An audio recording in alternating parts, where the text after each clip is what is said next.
নমস্কার।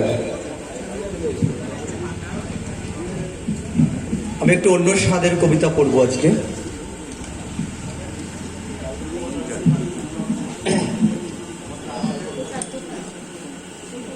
কবিতার নাম প্রিয়তমা।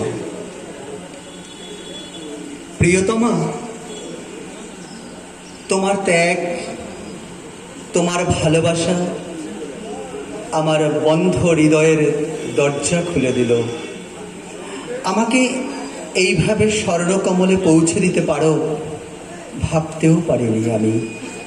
যেখানে বিবেকের কষাঘাতে মৃত্যুই ছিল আমার একমাত্র সিদ্ধান্ত, সেখান থেকে তুমি ফিরিয়ে আনলে আমাকে। স্বপ্ন দেখালে নতুন করে বাঁচার, স্বপ্ন দেখালে নতুন প্রজন্মের।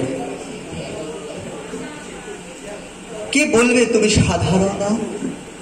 তুমি একজন মহীয়সী নারী। জীবনের বাসা ভাঙতে দেখে এগিয়ে এলে তুমি। পবিত্র হাতের দায়িত্ব নিলে, দেখালে মুক্তির সোপান। তোমার আদর্শের উপমা তুমি। মানুষকে কিভাবে ভালো পথে আনতে হয় তোমার কাছে শিখবে পৃথিবী। প্রেম, সৌন্দর্য, স্বপ্নের কল্পনাময় গীতিকাব্য, হারিয়ে যাওয়া সুর নূতন করে সাধের বিনায় বাঁধন দিলে তুমি। তোমাকে কুর্নিশ জানাই নমস্কার।